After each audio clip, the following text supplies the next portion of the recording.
株の最盛期だったもので、浜の方に行ってまして、地震になって、それから、津波来るまでの間ちょっと浜沿い走りながら、ちょっと最初にいたところは真っ平らだったんで、ちょっと高台あるところまで車で移動しまして、そこで車も渋滞というか、浜の人たちがこう漁港に置いてある設備とかを船を避難させたりとかしてたので、混み合ってたもんですから、そこからトラック、津波が来た時点でトラックを乗り捨てて走って逃げたような感じですね。ですから本当にギリギリです。津波に追いかけられながら。じゃあそこの車から降りるタイミングをですね、トラックから降りて、そこから道路じゃなくて畑を駆け上がり、逃げたような感じですね。トラックに乗ってたら死んでました。じゃあトラック流されメカブごと、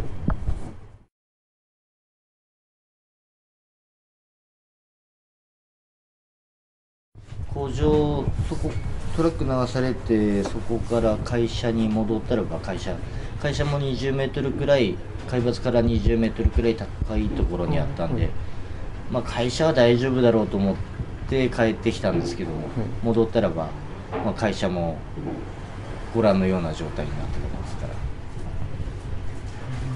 で、社長がうちの親父が行方不明だって流されたっていう話を聞いて、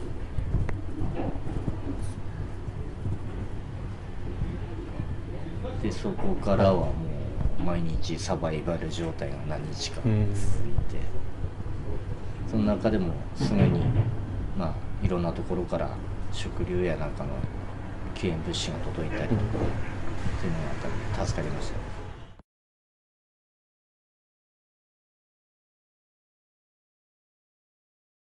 徐々に本当に一歩ずつ動いてようやくここまで来たような感じです。具体的に言うともう工場を建てるところから、そうですね、工場本当に応急で、そういうところは業者もなかなか呼んでもみんな忙しかったんで来てくれなかったもんですから、焼きもきしながら、大体自分ら自で片付け方、瓦礫の撤去とか、工場の中そんな感じで、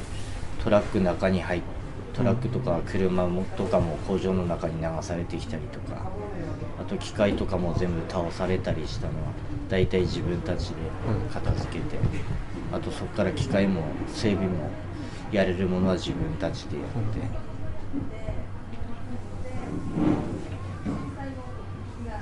て、であと業者さん入った時点でそれに合わせたものを揃えていってみたいな感じ。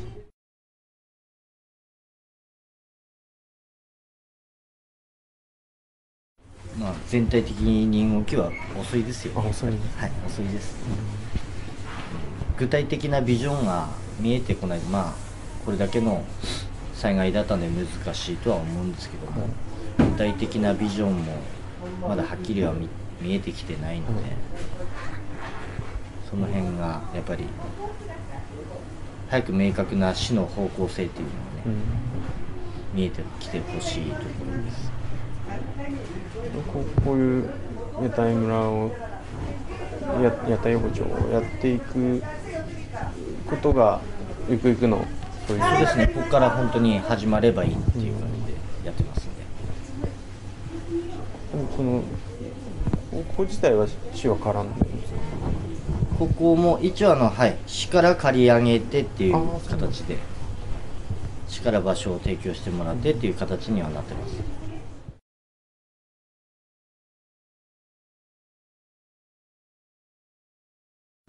やっぱり気仙沼の場合、水産がないと本当の復興とは言えないので、水産加工ですね。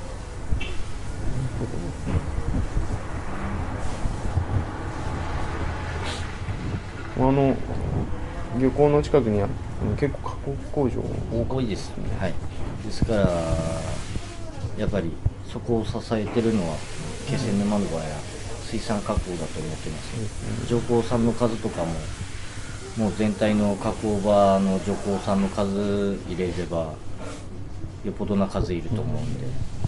その人たちの働く場所がなくなったわけですから、その人たちが帰ってくるためにはやっぱり産業が、水産加工という産業が、ね、復興しないことには本当の気仙沼の、復興っていうことにはならないと私は思います。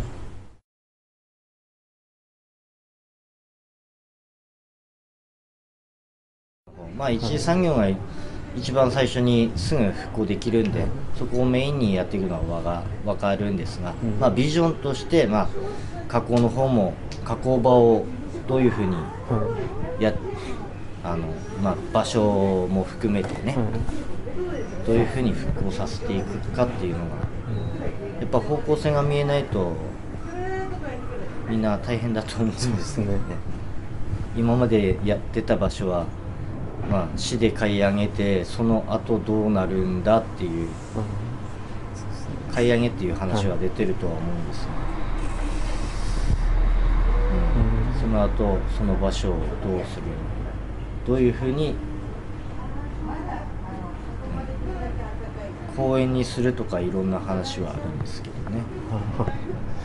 その工場があったところを公園にしちゃうともう、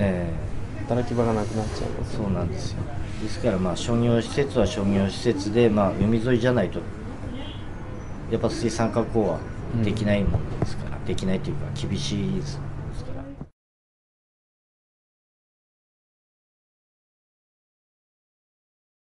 まあ、産業の場合だと本当に半年休んだだけでスーパーから商品消えちゃいますからね。一度消えたものを元に戻すっていうのは大変なんですよ。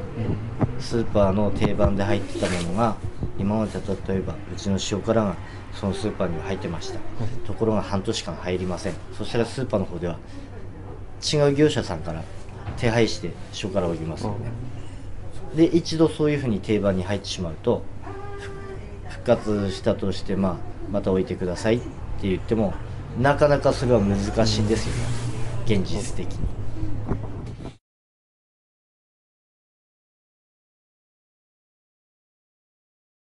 気仙沼はやっぱり海ないと生きていけないと思います。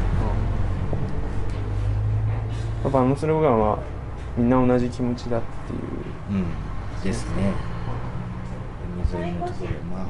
海の恵みで今までね、生きてきたようなものなので。